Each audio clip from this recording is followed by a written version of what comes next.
Perkenalkan, saya Cynthia Arsani. Melalui video ini, saya akan menjelaskan mengenai teori akuntansi positif, peralatan laba, dan juga manajemen laba. Untuk materi pertama, yaitu teori akuntansi positif. Teori akuntansi positif itu apa sih?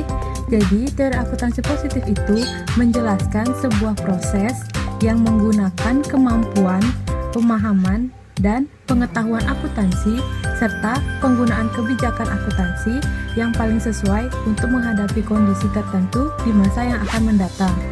Jadi, menurut sasarannya, teori akuntansi ini dibagi menjadi dua, yaitu yang pertama, teori akuntansi positif dan juga teori akuntansi normatif. Teori akuntansi positif dibagi menjadi dua menurut sasarannya, yaitu yang pertama ada teori akuntansi positif dan juga teori akuntansi normatif. Teori akuntansi positif menjelaskan atau menalarkan secara ilmiah kebenaran dari pernyataan atau fenomena akuntansi sesuai fakta.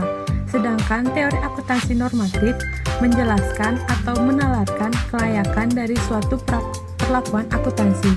Jadi perbedaan kedua teori ini adalah teori akuntansi positif menghasilkan taksonomi akuntansi sebagai sains, sedangkan pendekatan teori akuntansi normatif menghasilkan ekonomi akuntansi sebagai art. Selanjutnya ada 3 alasan pergeseran pendekatan normatif menjadi positif, yaitu yang pertama, ketidakmampuan pendekatan normatif dalam menguji teori secara empiris.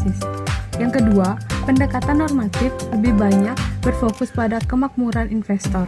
Dan yang ketiga, tidak mendorong atau memungkinkan terjadinya alokasi sumber daya ekonomi secara optimal di pasar modal. Materi selanjutnya, ada 3 hipotesis pada teori akuntansi positif. Yang pertama, teori hipotesis rencana bonus. Yang kedua, hipotesis kontrak hutang. Dan yang ketiga, hipotesis biaya politik. Hipotesis rencana bonus merupakan tujuan yang menginginkan imbalan yang tinggi. Yang kedua, hipotesis kontrak hutang, yaitu laba yang makin meningkat akan menurunkan kelalaian teknis. Dan yang ketiga, materi selanjutnya, ada 3 hipotesis pada teori akuntansi positif. Yang pertama, teori hipotesis rencana bonus. Yang kedua, hipotesis kontrak hutang. Dan yang ketiga, hipotesis biaya politik. Hipotesis rencana bonus merupakan tujuan yang menginginkan imbalan yang tinggi. Yang kedua, hipotesis kontrak hutang, yaitu laba yang makin meningkat akan menurunkan kelalaian teknis. Dan yang ketiga, hipotesis biaya politik, yaitu dimensi politik pada pemilihan kebijakan akuntansi. Materi selanjutnya ada perataan laba. Perataan laba merupakan tindakan di mana manajer secara sengaja mengurangi fluktuasi laba yang dilaporkan agar mencapai tingkat laba yang diinginkan. Menurut Gordon, dalam Riani dan De Coafi 2007, perataan laba dibagi menjadi 4 dalil. Selanjutnya ada motivasi perataan laba.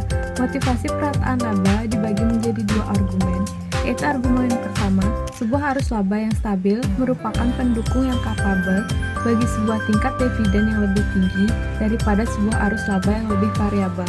Argumen kedua, yaitu peralatan, adalah kemampuan untuk mengatasi sifat siklus laba yang dilaporkan dan mengurangi korelasi return ekspektasi perusahaan dengan return portofolio pasar. Selanjutnya adalah objek perataan.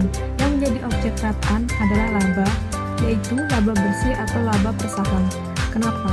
Karena perhatian jangka panjang manajemen adalah terhadap laba bersih dan para pengguna laporan keuangan melihat angka paling terakhir baik laba maupun laba per sahamnya. Selanjutnya ada variabel perataan. Alat atau instrumen perataan adalah variabel-variabel yang digunakan untuk meratakan indikator kinerja yang telah dipilih. Materi selanjutnya adalah manajemen laba. Manajemen laba merupakan cara yang dilakukan oleh manajer untuk membuat bagaimana laba atau keuntungan dalam laporan keuangan digunakan untuk menguntungkan perusahaannya. Model-model akrual yang digunakan dalam manajemen laba terdiri dari 2. Yang pertama, modal total akrual dan modal akrual pilihan. Model tata aktuar merupakan pendekatan antara neraca dan pendekatan antara arus kas. Yang kedua, model akrual pilihan dibagi lagi menjadi 6. Yang pertama, model De Angelo, pendekatan antara akrual total di tahun peristiwa dengan akrual bukan pilihan. Yang kedua, model Healy, merupakan nilai rata-rata dari akrual total yang dilambangkan dengan aktiva total keseluruhan dan periode estimasinya. Yang ketiga, model Jones, untuk mengendalikan pengaruh perubahan dalam kondisi perusahaan pada akrual bukan pilihan. Untuk materi selanjutnya, ada isu-isu dalam manajemen laba, yang terdiri dari yang pertama, bertujuan untuk memenuhi harapan dari analisis keuangan atau manajernya. Yang kedua, memenuhi kinerja jangka pendek dengan berbagai cara. Yang ketiga, dapat bertahan karena informasi yang asimetris. Yang keempat, fleksibel dan diatur dalam seperangkat kontrak yang membagi aturan. Yang kelima, ada strategi perusahaan. Yang keenam, ada permainan laba. Yang ketujuh, suatu hasil usaha melewati ambang batas. Yang kedelapan, dapat berasal dari hasil pemenuhan perjanjian dari kontrak kompensasi implisit. Yang kesembilan, tumbuh dari ancaman aturan industri dan aturan antitrust. Yang ke-10, perlindungan pemerintah, konsekuensi, dan aturan politik. Selanjutnya, ada penilaian perusahaan, dan yang terakhir, laba negatif umumnya lebih merugi daripada review ramalan negatif. Oke, sekian video dari saya, semoga bermanfaat. Selamat menonton. Terima kasih.